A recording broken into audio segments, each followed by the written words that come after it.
following podcast contains mature language and discussions that are not suitable for younger audiences. The opinions voiced in this podcast are our own. The content in this episode is disturbing in nature and may trigger some listeners. If you are uncomfortable with these discussions, then this episode might not be for you.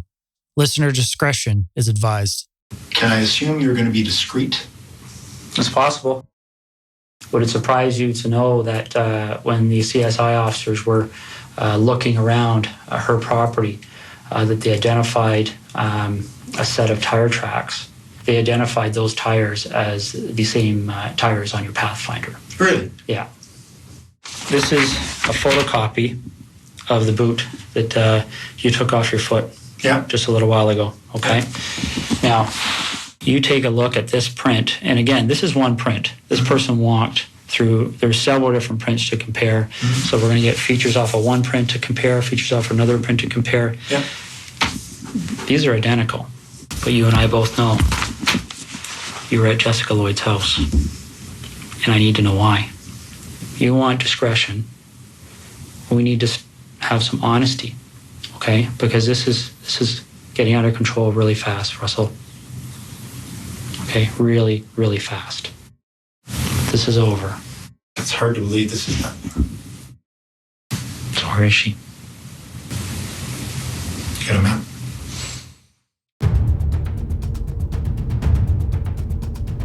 That was Colonel Russell Williams, the former commanding officer of Canada's top Air Force base, and he just confessed to murder. It wouldn't end here, however. Russell would confess to more crimes so disturbing they were almost impossible to believe.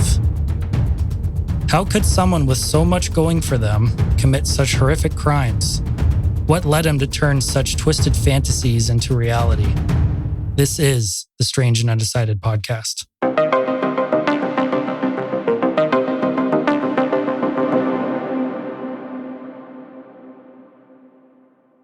Hello, and welcome back to the Strange and Undecided podcast. I'm your host, Jarrett, and today I'm joined once again by Jeff, who is a retired police officer with 30 years experience and has worked in a wide variety of departments, including several stints in the criminal investigation branch. Jeff, welcome back to the show. Oh, thanks for having me, Jarrett. Pleasure to be here. So based on your career, how familiar are you with Colonel Russell Williams? Unfortunately, fairly familiar.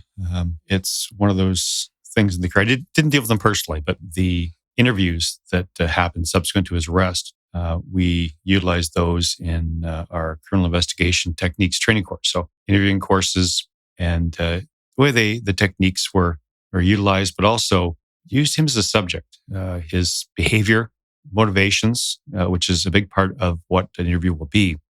What motivates the suspect? What causes them to act in a certain way, and how to handle them. That might sound like a strange thing to say, but you do have to understand you're building a relationship with a suspect in a case like this, and you have to know how that's going to go to maintain that relationship, for lack of a better expression, and how it's going to ultimately affect the interview. All right, so you clearly have a lot of experience on the matter, so I think you'll be the perfect co-host for today's show. And with that being said, let's begin.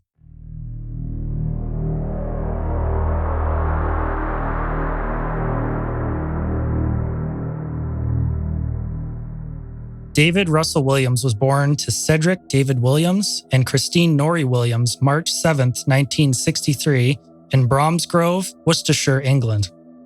At a young age, he moved to Canada where his father worked as a scientist at a nuclear power research facility, Chalk River Laboratories. In 1969, Russell's parents divorced. The reason for this began with a family they had met named the Savkas. Russell's mother believed that her husband was having an affair with Lynn Savka and filed for divorce. Mere months later, Russell's mother remarried Jerry Savka and changed her name to Norrie Savka. Along with her name change, Russell's name was also changed as well. He was now Russ Savka, but would eventually change his name back to Williams. In 1980, he attended Upper Canada College, which is an elite boarding school, for 2 years. In 1982, he attended the University of Toronto, where he graduated with a degree in economics and political science in 1986. During his university career, Russell became disconnected with his family members and was considered by many to appear lonely. Despite this appearance, he was also known to be a prankster at the university, where he would hide for long periods of time for the opportunity to jump out and scare his roommates. A year after his graduation in 1987, Russell joined the Canadian Forces after turning down an opportunity with the Royal Canadian Mounted Police, or RCMP. He made the right choice, as his career in the military would be an incredibly successful one. He earned his flying wings in 1990, where he worked as a flying instructor for 2 years and was promoted to captain in 1992. In 1994, he was stationed in Ottawa and was responsible for transporting VIPs, people such as the Governor General, Prime Minister John Chrétien, Queen Elizabeth II, and Prince Philip. In 1999, he was promoted to major and was promoted again in 2004 to lieutenant colonel.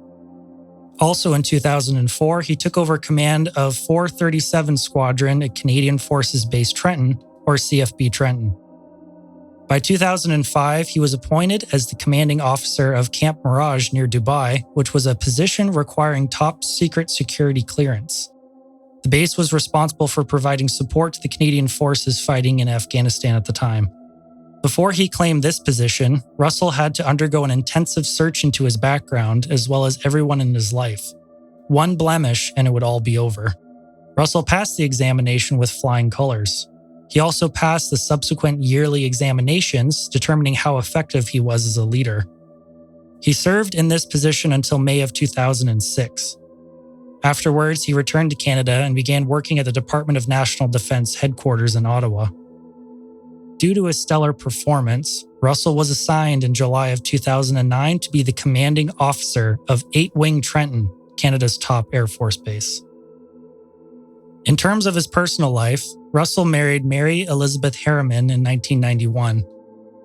They didn't have any children and lived on Wilkie Drive in the Orleans suburb of Ottawa. Eventually, they wanted to move to Westboro Village. They sold their house and had one built for them in Westboro Village for just shy of $700,000 in 2009. They also bought a cottage in Tweed, Ontario for $178,000 in 2004. This was where Russell would stay during the week while he went to work at the base. In terms of their marriage, it was deemed a happy one by those who were close to them. They got along well and enjoyed various hobbies together like golf and gardening. He would come home on weekends and they would go out sometimes for dinner. Stuff your average married couple will do. On the surface, Russell seemed to be a model citizen as well as a highly regarded military leader. He had no criminal record of any sort either. However, on February 7th, 2010, all of that would change. Russell was asked to come in for questioning at the Ottawa Police Service headquarters in regards to the murder of a military officer in Belleville. For 10 hours, he was interviewed and presented with evidence linking him to the murder. Eventually, he cracked, but police were not expecting what came next. In addition to the murder confession, he confessed to a string of crimes so disturbing that it was almost impossible to believe. We will find out how the perfect life he presented to everyone was nothing more than a well-orchestrated facade.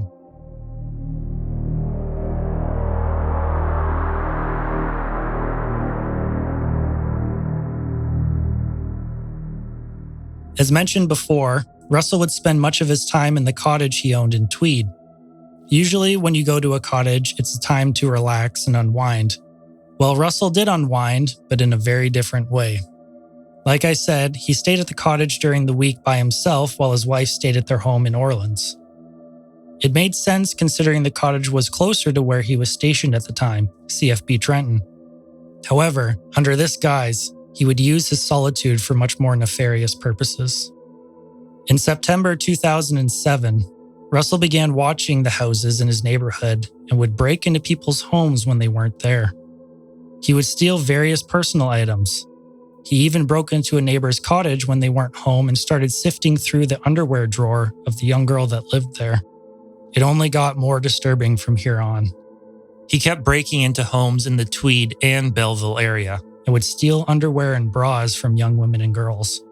He started taking pictures of the stolen undergarments, displaying them on beds, and then he did the unthinkable. He squeezed himself into the underwear and the bras and would pose and take pictures of himself. The pictures are beyond disturbing, but if any of you are inclined to go look at them, they will be posted in the show notes in the articles I used for my research. His behavior was escalating after this, and he performed even more vile acts with personal items belonging to young girls. He continued to break into places by opening unlocked doors, cutting screens, climbing into windows, and picking locks, a skill he may have learned as a prankster in university. Up until this point, the residents hadn't even noticed that their homes were broken into or that anything was even stolen. In May of 2008, Russell took another step further and began doing the same thing, but in Orleans, where his main house was located. It was after this point that people began to notice something wasn't right in their homes. Police reports were being made, and they grew steadily more concerned as the number of incidents increased over time. Russell's actions were becoming more dangerous, and he started to push the boundary even further. In one family's home, he left a message that said, "Merci," on a young girl's computer for her to see, likely to induce terror. All the while, Russell was maintaining his other life of the perfect military leader. As mentioned before, on July 11th, 2009, not long after the break-in occurred, Russell was sworn in as the commanding officer of CFB Trenton. 4 days later, he stood in the backyard of a woman's residence and watched her movements through the windows. She had hopped into the shower, and when this happened, Russell undressed entirely, leaving his clothes in a pile outside, and entered her house through a window. He roamed around her bedroom while she was preoccupied. He then stole a pair of her underwear from her dresser and left the house without her noticing. Later, police would find a document on Russell's computer stating, quote, "Very tempting to take her panties and bra from the bathroom. Decided it would be entirely obvious that someone was in the house while she was in the shower. Took panties from panty drawer instead." End quote.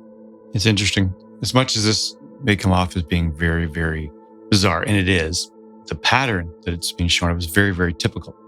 Anybody showing could be sociopathic behavior or a multiple personality disorder is kind of what I'm leaning towards without seeing the actual psychologist report. It's something he could have harbored for years. Thoughts like this, fantasies, and really who knows where that would start.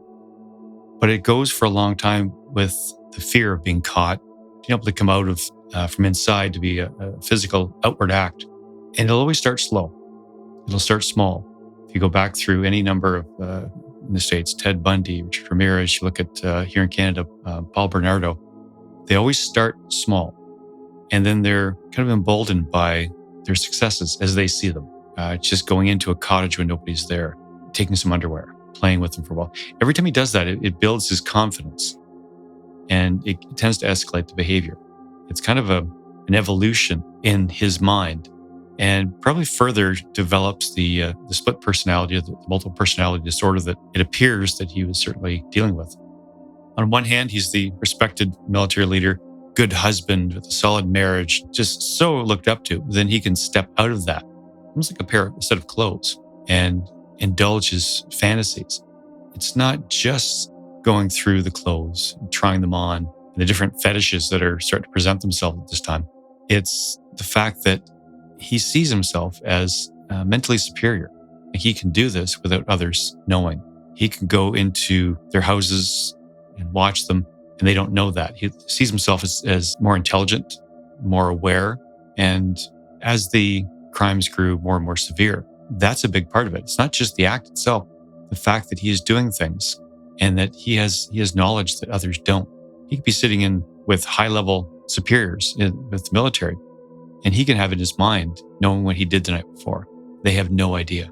They're not smart enough to see what he does in his own time. And there's a way of looking at himself in a very, very superior light. I think it was Ted Bundy. There's a book called Hunting Humans, The Rise and the Modern Multiple Murder by Dr. Elliot Layton. And it's got some very interesting stuff and very disturbing. You start to get a look into the mind of a sociopath. And I think it was Bundy. Maybe I'm wrong on that one, but he'd borrowed a shovel for something and had used the shovel in a murder, and then put the murdered woman into the trunk of his car along with the shovel, and then went over to his mother's for Sunday dinner. And the most exciting thing, and this is an interview later on with Dr. Layton, the most exciting thing for him was the fact that he was sitting there with his mother eating pot roast. And she had no idea that there was a body of the person he killed in the trunk of his car in the shovel. It was just, to him, that was the most exquisite thing, to be able to go through that with his mother sitting right there. And she had no idea. And that's a recurring theme when you look at that type of a personality disorder, behavioral issues, is that the fact that they can get away with it, they will start to see themselves as a superior person in all ways, in their physical skills, in their cunning, their ability to outthink their peers and authorities and stuff like that. And it really does become a case of arrogance. And generally, it's the arrogance is what trips them up in the end. And I think as you go through this, you're going to find that it will be some very arrogant steps where he became less cautious. And his arrogance is what eventually tripped him up. That's pretty much exactly what happens, yeah.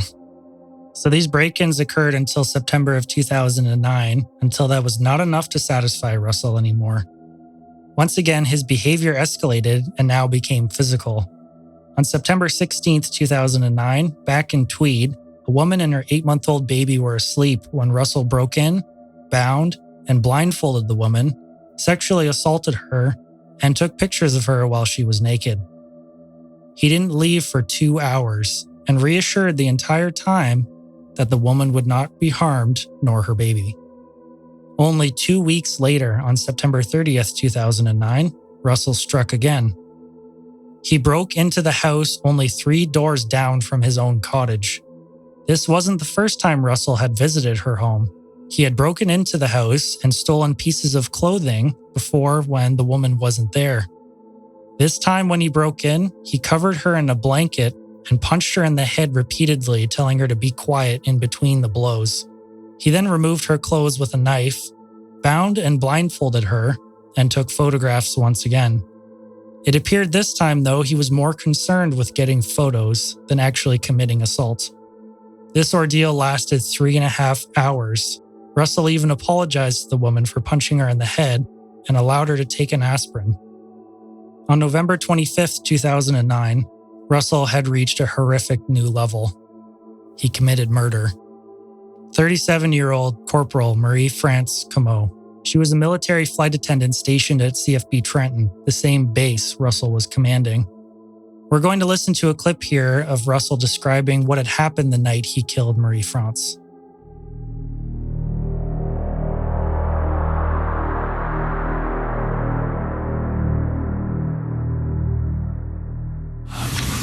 Marie-France Comeau.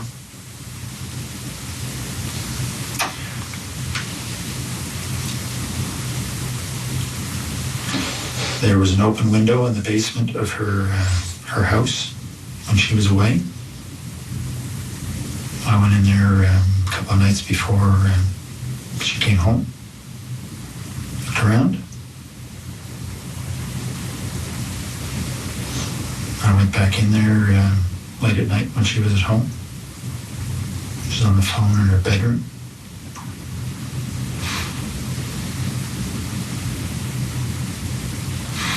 She actually discovered me in the basement.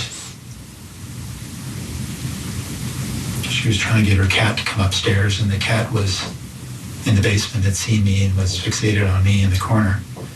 She couldn't get the cat up, so she came downstairs to try and get the cat, and I'm not sure why she came over to me. I guess the cat was staring at me, and she was wondering what the cat was staring at. Lights were on.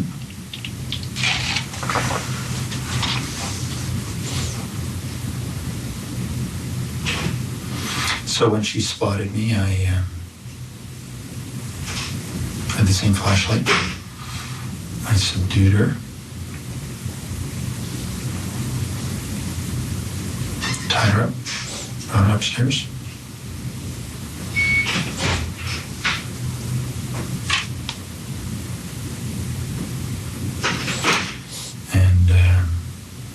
Strangled her later in the morning. Well, more suffocated her. Right. Some tape.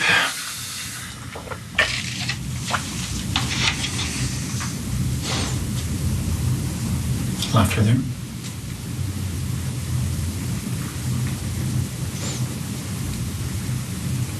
How did you subdue her? And when you say subdued her in the basement, what did you do? Well, I had the same flashlight, and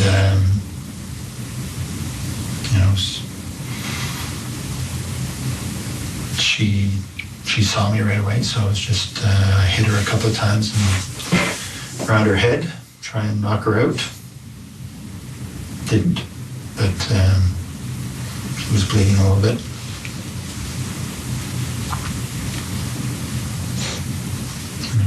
Eventually, after a struggle, subdued her.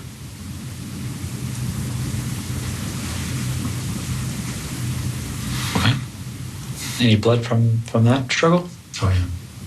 No, not a whole bunch, but the flashlight did break her skin a couple of times. Okay. What area of the basement did that take place in? I was hiding behind the furnace, so she spotted me right there. Okay. Did she recognize you? No, I had stuff on my face. Okay.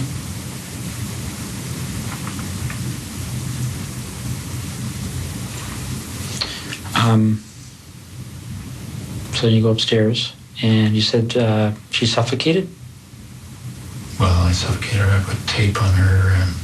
I put tape on her mouth, and then I put tape on her nose and held it there so she couldn't breathe. For nearly 2 hours, Russell sexually assaulted and tortured Comeau, took pictures, and videotaped everything. She pleaded with him to let her live, but he ignored her and ended up killing her. The cause of death ended up being asphyxiation. Her body was discovered by her boyfriend nearly 40 hours after she had died. He went looking for her after she didn't show up for a dinner they had planned. He went to the back of the house, and at that point, he saw her lying in the bed under a duvet. One thing that we have the advantage of looking at a video that's playing. Your listeners have just the audio. But I'm just struck by how matter-of-fact he is about what he did, about strangled her. No, actually, asphyxiated her. Yeah, but tape on her mouth, on her nose, showing no emotion. He's just going through as if you went and said, well, replace the steps on the back of the house. And I put boards here and nails here. Like, as matter of fact as that. Like, there's no cognition that this was a human life that he tortured and then took out of existence. There's no context as far as that his demeanor goes. That's where I'd said about maybe a multiple personality disorder. A lot of times in that situation, the one personality will feel great sorrow, great remorse over things the other personality had done. There's nothing with that here. He's in the Russell Williams personality. He's in the Air Wing Commander mode. And it's just matter of fact. He knows what he's done, but there's no cognition as far as he took a human life or he tortured a person. And while she pleaded for her life, he just ignored her because he had things to do, pictures to take, a sexual assault to commit. And that's when I mentioned earlier, the sociopathic behavior, where there's just a kind of a short circuit from what a normal human mind would be. And to see him just sitting there, arms crossed, but just recalling things in just a very plain, calm manner, reciting what he'd done as if it was nothing at all. Yeah, when I was going through this interview before this episode, one of the things that I was trying to look for was body language. Did he tense up at any point? Did he get flushed in his face? Did anything change? And I couldn't see anything. Would you agree with that? Yeah, he's sitting in the video, kind of somewhat looking down, but look at the table, not looking down like in shame. More you're staring off in the distance, recalling an event that took place. Arms crossed, which is generally indicative of they're just retreated within themselves. That's one of the things that indicates. Could have been cold too, but he's withdrawn himself and he's just reciting that. And he has no real emotion with that. And we talked about that at some point in time. One of the ways as an interviewer, you have to recognize that and recognize who and what you're dealing with. You can't try to rationalize this in our own moral mind because it doesn't fit. It doesn't fit normal society. It doesn't fit what we deem to be acceptable. And to try to rationalize it in that context you're going to fail miserably. And you're also probably going to lose the interview because you're trying to get him to rationalize things. It's something he's not capable of. That person that may at some point in his life in the past would be able to rationalize what he's done and understand the depth of what he had, the crimes he committed. That person's gone. What caused that? I have no idea. But that person no longer exists. You have kind of an automaton, a robot that just recites back what it has done. That's absolutely terrifying. As it should be. The break-ins stopped after Comeau's murder, but Russell had a compulsion to kill again. 2 months later, on January 28, 2010, Russell struck again. Here's a clip of Russell explaining what happened between himself and Jessica Lloyd.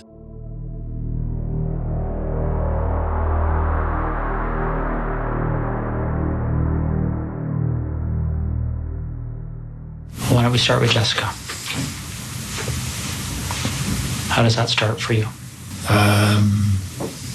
I saw her in her house on her treadmill Wednesday night, I guess. And I noticed she wasn't there Thursday. So I got into the house to look around. Then, and they left. Noticed she'd come home. So I went back in through the back patio door while she was sleeping. Okay.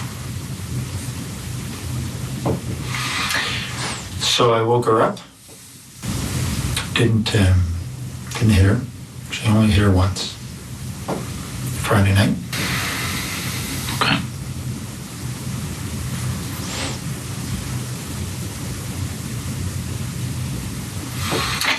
Well, so I raped her in her house. And then I took her to the car and took her to Tweed. And spent the day in Tweed.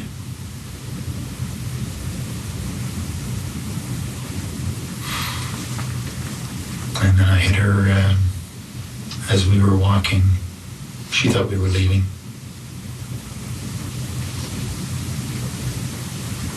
Hit her on the back of the head. Over the course of 3 hours, he sexually assaulted Jessica and took more pictures of her. He made the decision then to dress her and take her to his cottage in Tweed, where he continued to torture and assault her for the next 20 hours. Russell lied and told Jessica that he would not kill her, but he made up his mind well before this moment. He struck her in the head with his flashlight and strangled her with rope while she was unconscious. He then moved her body to the garage and left her to go to the base for the day. 3 days later, he returned to his cottage, moved her body out of the garage, and dumped her in the woods nearby. Jessica's family reported her missing almost immediately. She hadn't shown up for work, and she wasn't found at home despite her car being there. Police came out to Jessica's residence and discovered unique tire tracks in the snow on the side of her house.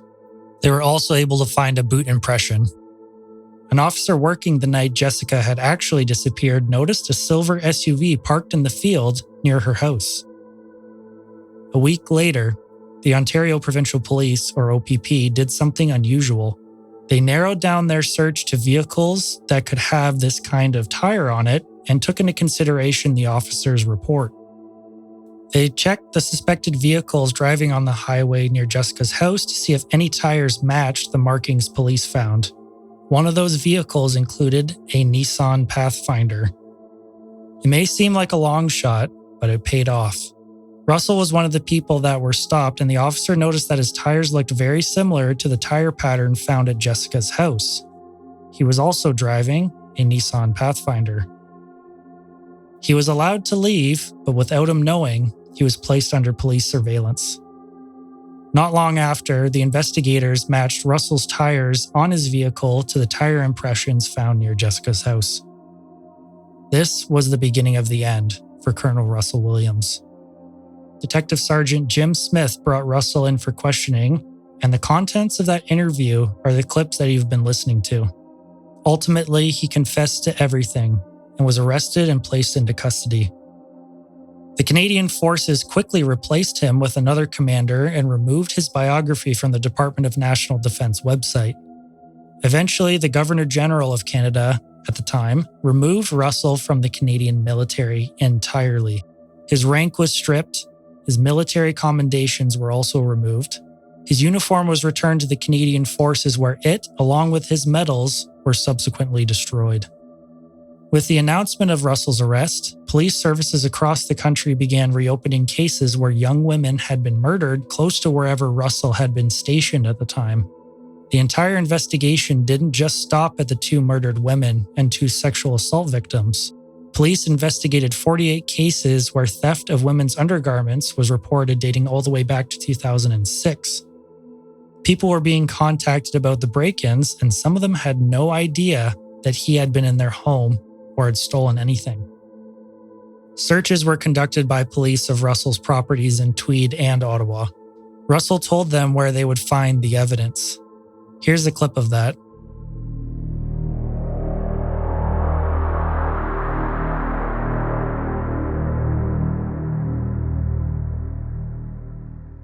Your time in Ottawa is wasted, really. I'll tell you where the membership cards are. Where are they? They're in the house there, but In Ottawa? yeah. Whereabouts? Some in the camera bag, which they would have found in my office. Mm-hmm. And when you walk into the office on the left side, there's a desk of drawers, set of drawers, like a filing cabinet, wooden, IKEA. In one of the top 2 drawers, and there's a plastic divider. Yeah. And there's inside there are 2 memory cards. Okay. Which are blank, but I'm sure they can be And whose images are on those cards? well, I've erased them, but I expect you'll be able to draw images of Jessica and I. What about Marie?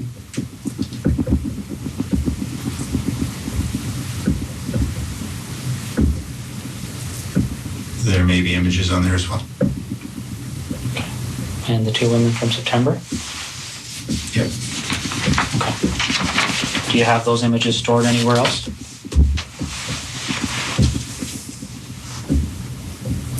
Yep. There are 2 hard drives in the house in Ottawa. I can draw you a little picture if you like. Sure. Do you want to do that now while I'm out getting them out? Police found a treasure trove of evidence. They discovered his camera, along with a bag containing a black skull cap, a lock-picking manual, and various boxes filled with underwear and bras. Police searched the basement ceiling, as Russell had instructed them to do, and 2 hard drives were recovered containing videos and approximately 3,000 photographs. Among these were the assaults and the murders of Marie France and Jessica. He also kept a log of everything he had done and had an inventory system for all the items he had stolen. After he was placed into custody, Russell was moved to the Kinsey Detention Center in Napanee, Ontario, awaiting his trial, and was placed on suicide watch. He tried to commit suicide by jamming a folded-up cardboard toilet paper roll down his throat. He was not successful and was placed into solitary confinement. Russell's first court appearance occurred on July 22, 2010, before the Ontario Court of Justice in Belleville, Ontario, via video link from the detention center, where he would waive his right for a preliminary inquiry. Once again, he appeared in court on August 26, 2010, via video link, and would waive his right to a preliminary inquiry, and his next court appearance was set for October 7, 2010, at the Ontario Superior Court of Justice. This would now be the first time Russell made an in-person appearance before a judge. On October 18, 2010, Russell pleaded guilty to all charges. He was formally convicted of every single charge on October 19, 2010. So just a quick question for you. I was always under the impression that people only had one court case, not multiple. It seems like Russell had multiple court hearings before he was set to appear in front of the judge for the Ontario Supreme Court. So why is that? Well, sure, they're going to have appearances as far as what his status is going to be as far as in custody or not. The preliminary inquiry or preliminary hearing, what they're generally used for, it's just right, in more serious cases. Like you're not going to have a prelim for shoplifting. Okay, it's going to be something much more serious, but it's to ensure that there's actually enough evidence to take this to trial. Because having a trial of this scope, homicide, break and enter, sexual assault, that's a very lengthy trial. So they want to vet that first to make sure that there is enough to actually take this to trial. And it really is just a basic test. You don't have to go through all your evidence. Just prove what's called the prima facie case. That's the facts and issue, support the charges, and that this is actually worthwhile to go forward.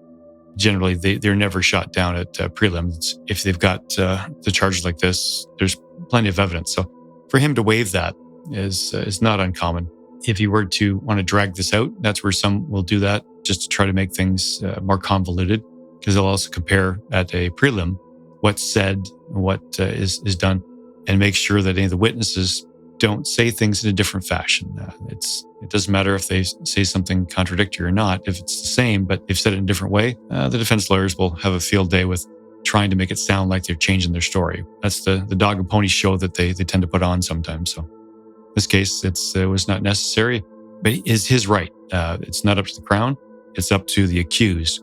It's their right to have that. He decided to waive that. Is that because he didn't want to push stuff to trial and he just wanted to say, yep, I know what happened. I already told you what happened. That's it. That's the last I want to hear about it. I don't want to push this any further. It certainly seems like that, because I know when I've seen the entire interview and different concepts that were brought forward. And as much as he seems matter of fact about this, and he shows no remorse at all about what he did to these women, he did have some concern for this information, the pictures, and a lot of the details of it coming out to people he knew, probably respected in the military, to his wife, family members. And it's a case where this was his secret life. And he was doing his best in this case to keep it secret from people outside of this room.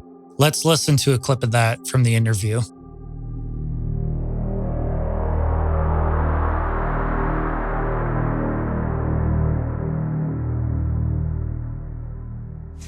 You talk about perception. My only two immediate concerns from a perception perspective are what my wife must be going through right now. Yeah. And the impact this is going to have on the Canadian Forces. Where do we go? Do we talk? I want to minimize the impact on my wife. So do I.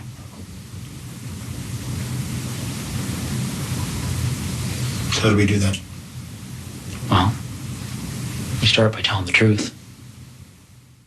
You might wonder, well, why was he telling the detective all this stuff if he wants to keep it secret? And that's a bit of a change up psychologically. Very, very common in these type of situations, whether it's a person's crime such as this, or somebody has got an elaborate crime of some sort. As I said, he's going to be tripped up by his arrogance, by his ego. That's the same thing that wants him to not keep this to himself, to a professional, such as the detective here. There's certainly a part of him that's probably bragging about what he's done. He's deep down, he's proud of what he's done.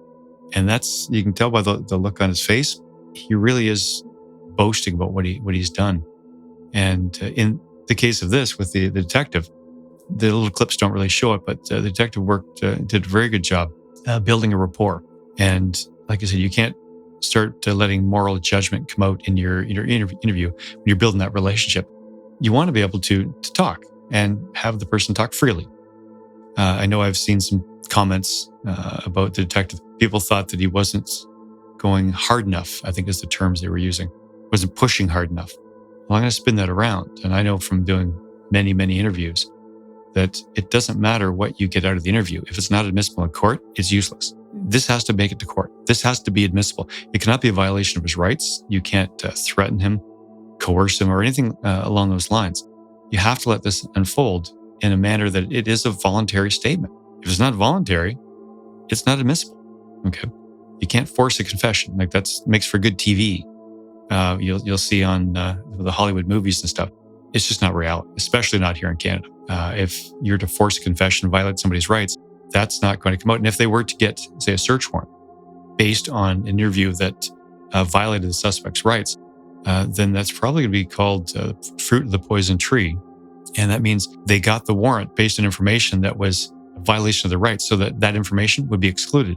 And if the warrant can't stand on its own merits without that information, the warrant is quashed. So any evidence they gain from that warrant is no longer admissible either. So you can see where this is going to kind of cascade down. The detective did an excellent job allowing this to unfold with a lot of patience. He did a very admirable job. We're not interrogating anybody. This isn't the 1950s with a bare bulb and they got a phone book they're going to hit the guy with, or whatever movie you see from the 50s. This is modern day Canada. People say, well, what's our rights? Well, the Charter of Rights and Freedoms. And to go off on a bit of a tangent here, we have to understand that document is who we are as a society. It speaks to us. And we're not going to subvert our national identity, our morals and our rights for a case like this. So we have to understand that this has to follow and be able to stand up to scrutiny from a charter examination. So I think the detective did an excellent job. And if it seems like he was a bit of a soft approach, that's actually a really good technique because here's somebody who's a big personality, strong personality. He was a leader, military leader, and he felt a sense of domination as he was going into people's houses, superiority. He could come and go as he pleased. Then it escalated to taking undergarments. Then it came down to sexual assault and then murder. This is him and his personality. To try to build up a big personality as an interviewer and try to not force him, but try to really, through a strong personality, get him to talk, it's going to be very unsuccessful. You have to let him bring it out. He still feels he's in control. He's telling his story on his terms. He's being allowed to talk as he talks. You notice that the detective very rarely says anything. You don't interrupt. If the person wants to talk, let them talk. He wants to tell the story. And he's still, in his own mind, a certain part of his mind, he's still in control because he's letting the story out as he sees fit, in what way he sees fit. And he's saying what he wants to say, when he wants to say it. So there's still a degree of control that he's able to keep in his own mind that would probably make sense to him.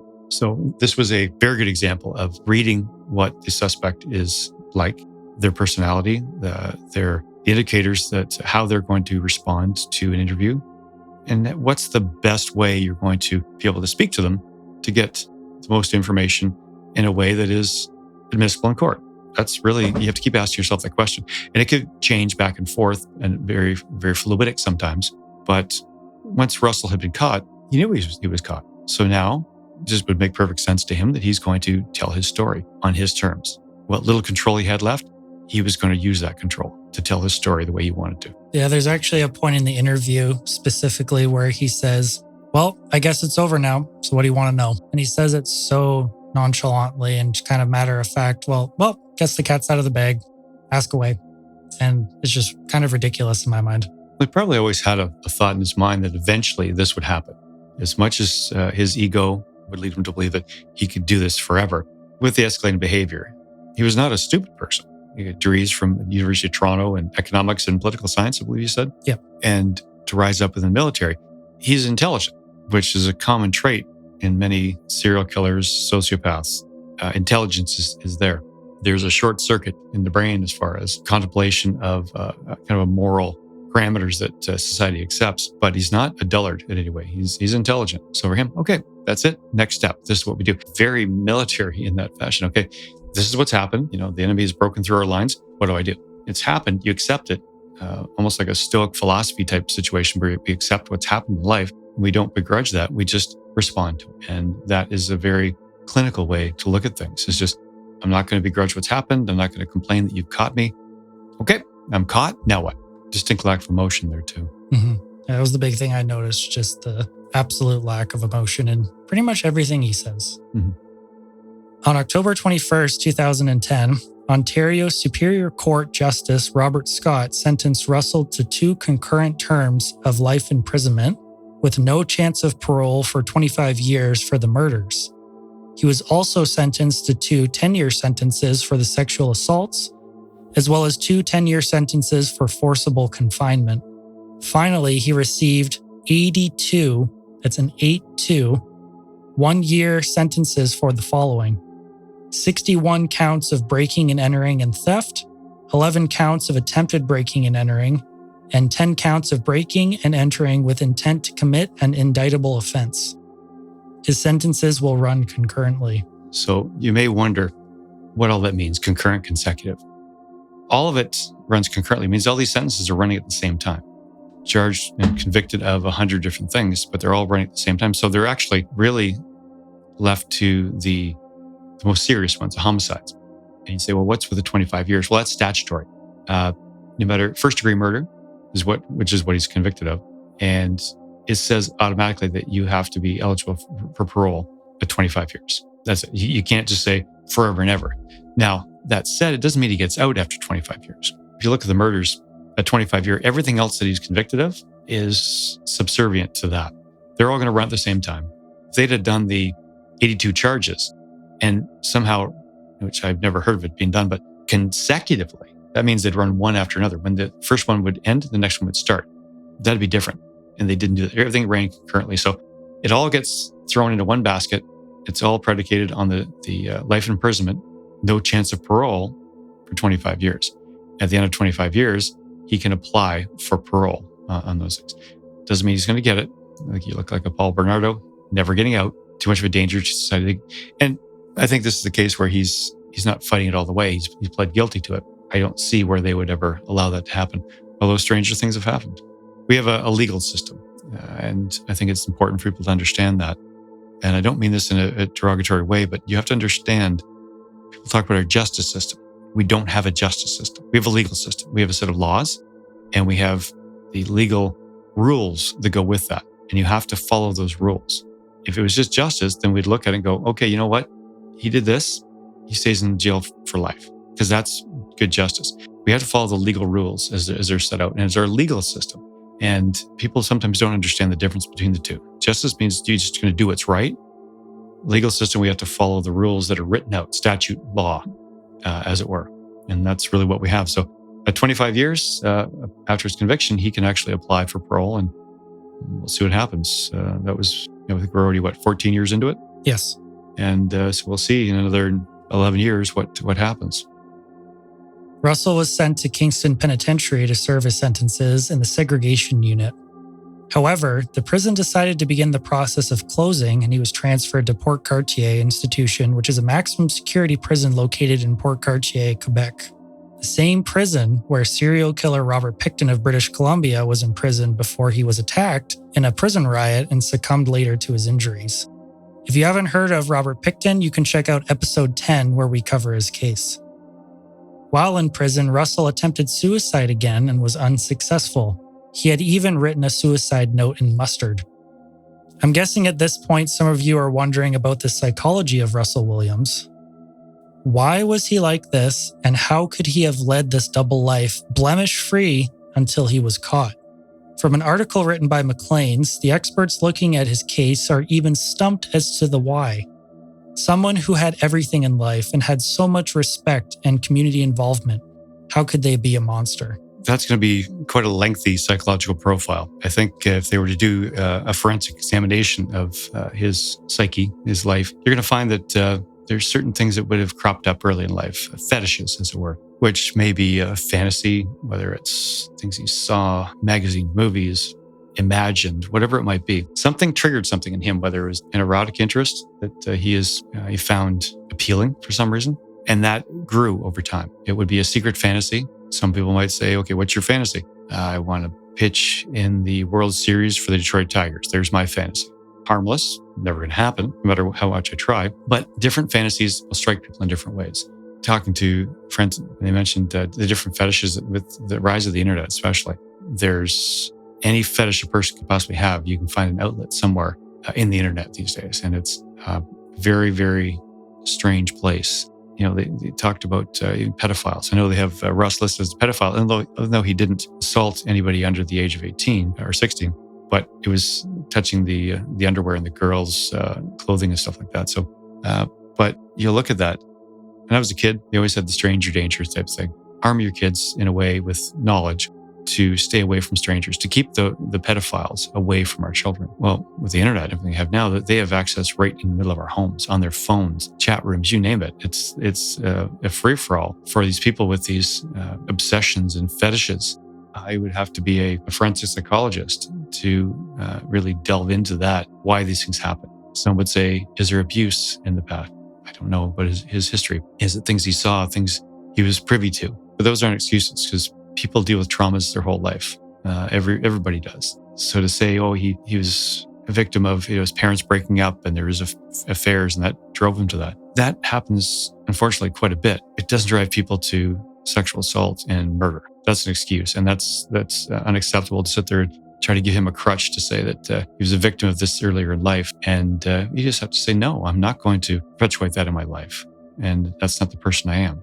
These are things that he thought of and thought that it would be interesting. He loved it. He was passionate about it. Like, you don't do this just on a whim. This is something that's well thought out for years. And every time he does something, takes a step forward, he's propped up by success in his mind. He was able to do something. Then you go a little bit farther and you go a little bit farther. And every time there's that rush, that adrenaline rush, that sense of accomplishment that he's done something. Your normal person is going to think, okay, I went to the gym and I worked out and I lost 10 pounds. There's accomplishment. His accomplishments are something different. And that the duality of his life is pretty typical of that type of behavior. If you look at your serial killers, serial rapists and things, they all have an alter ego. Oh, I knew him. He was quiet. He kept to himself. Seemed like nice people. We've seen that on the news how many times? And they do. There's a duality to their life that they live. And they walk that line, and that's their secret fantasy that they live, and they cherish that. It's very common for them to keep souvenirs, trophies, as it were. And if you delve into this, it's a very macabre thing that sometimes what people keep. Go down to the States and Jeffrey Dahmer. Here's one when he was finally caught. He knew it was the end and admitted to everything and the way it went. And then actually sued the courts to allow him to not be segregated. He's put in general population, he was killed. Okay, he knew that was going to happen, but the profile there was he was too afraid to take his own life. But he knew if he was in general population, they would do it for him. Don't know what'll happen with Russell and where that psyche is going to go and leave him. Very different than a Paul Bernardo who fought every step of the way. Interesting one when you look at him and Carla Homolka. Not sure who's the more dangerous person there. If you look at the background, I would think what they did with her is a deal with the devil. And so neither one want to be caught. So they're very different animals than what Russell Williams is. Right. So moving back to, because we keep floating the word serial killer around a bunch. So when comparing Russell to serial killer behavior, professor of sociology and criminology at Boston's Northeastern University, Jack Levin, had this to say about Russell Williams or serial killers in general. Quote, "Serial killers are masters of impression management. They usually look more innocent than an innocent man. That's part of the secret of their success." End quote. So that's kind of just what you were mentioning and talking about, where they are able to portray themselves to other people in a completely different personality than to what they actually are.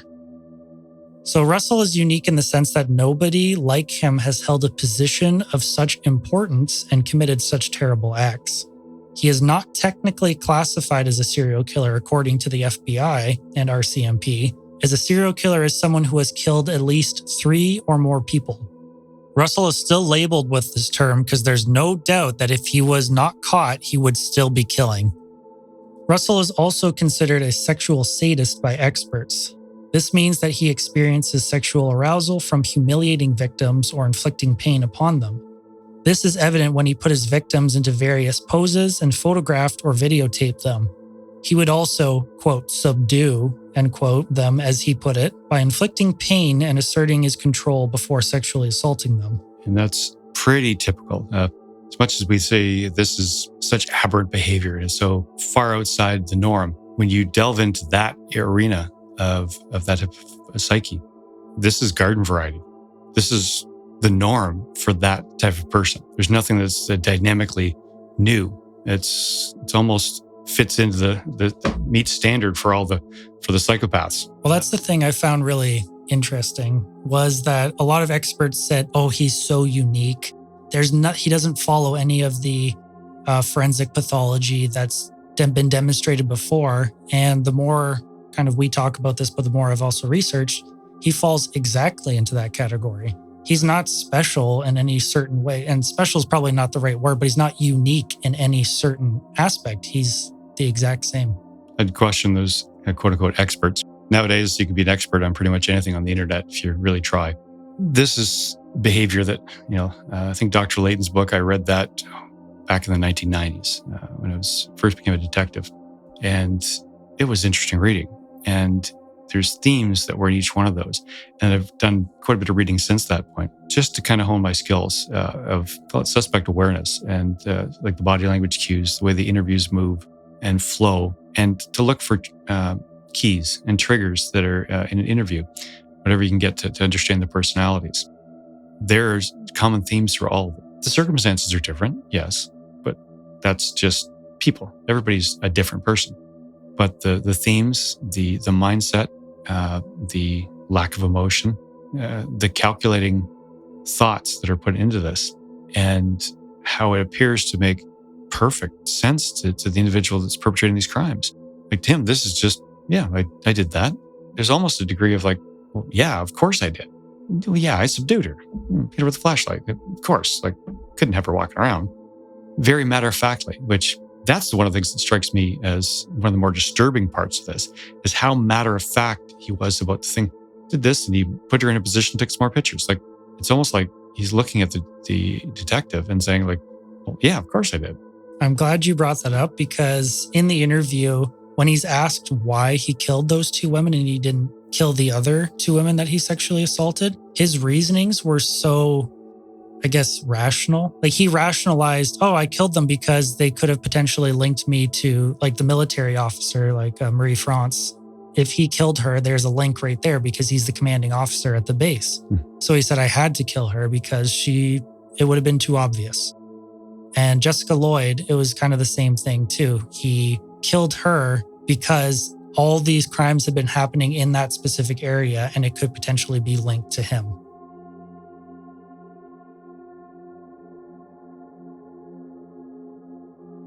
Years ago, I did a course, and it was the Reed's interrogation techniques out of the States. No longer really used, but we did talk about that, and also statement content analysis and the body language analysis. That was all part of some of the training. If you look at Russ and you watch this, there's some that'll say, he's starting to show remorse. Like, he seems somewhat dejected. There is something to that, but he's not dejected about what he's done. He's not dejected or in any way down about what happened. He's caught. And it's not even that he's caught for the past. I would look at it and say he's caught because it's going to stop him from any future things. He's going to be deprived of what he would be able to do in the future. So it just lends itself to what you had said about the expert saying that he's not listed as a serial killer because there's only two people he killed. But this is a serial killer that they stopped after two. This would have continued if he hadn't tripped up, as the arrogance hadn't got ahead of him, and just he got careless because he feels somewhat omnipotent, that they can't catch me. And there's an attitude of superiority that's going on with this. He seems just a little disappointed that he won't be able to do this anymore. And that's disturbing. Yeah. I found it very telling in the interview. And if we circle back to the clip I played earlier, him saying that the only two things he cares about are the Canadian Forces and his wife, the absolute lack of remorse that he just has for what he did to two women, two lives, is just ridiculous. I can't comprehend how somebody could care that little about human life. Earlier in the interview, we haven't played the clip here, but they talk about it and they say, well, why did he just pour this all out? He didn't. It wasn't until throughout the interview, they brought forth, they had got a search warrant for his office and what he was doing. And once they got that, he knew what was there. He knew it was up. He knew what they're going to find. And he was told, we've got this search warrant and we're going there now. And we're going to get this. What will we find? That was the point where he saw a switch get flipped and he realized, okay, this is up. So what is he doing from a psychological standpoint? Is he beaten down? Is he complaining? I'm being mistreated? No, nothing like that. He's trying psychologically to regain some degree of control. Okay, this is going to come out. So what I'll do is that I want to protect the military because he cared about the military. genuinely. He cared about his wife, genuinely, and didn't want to minimize the hurt to those two things. He can't really do that, but in his mind, garners some level of control to guide the way this is going to go. So even to the point where he waived the prelim and then pleaded guilty in court so that the majority of this information didn't come out in a trial. We know the basics of it. We know this stuff has made its way onto the internet, but the public does not know the true essence of what he did. What a trial would be months and months and months. Every last detail would come out. So he's kind of protecting those two entities, the armed forces and his wife, from that scrutiny that would come out, because they would be called in. The military would be called in and questioned. His wife would be called in. Now, they couldn't have her in trial because that's a spouse and that's protected, but she would still have to answer questions about many things. And wouldn't have to testify in court because there is a protection for that, but she would still be harmed, the questions, the whole bit. So this is his way of trying to minimize that. Again, the full interview is about 2 hours and 40 minutes roughly. So again, the entire length is 10 hours, but the one that's posted online that's readily available to the public is about 2 hours and 40 minutes. That I will also be posting in the show notes for any of you who are interested in watching the whole thing, but be warned, it is very disturbing. Probably one of the most disturbing points you can take away from this is he's not unique. There are others in Canada. We're a huge country, landmass, small country population, and they are here. In our Canadian annals of our legal history, they're here. And the one thought keeps popping up is they walk among us. They're here. Russell Williams, the once commanding officer of Canada's top Air Force base, is nothing more than a criminal.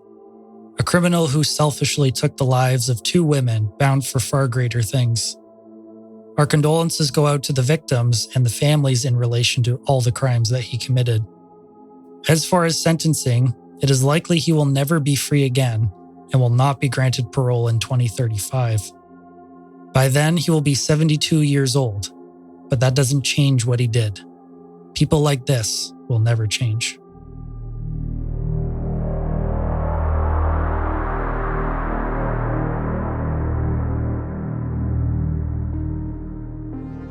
All right, so that's going to end the show for tonight. I'd like to thank Jeff for coming on the show and doing this. It means a lot. If you have any ideas or want your story featured on the show, please email us at strangeandundecided@gmail.com. As always, thanks for listening. And good night.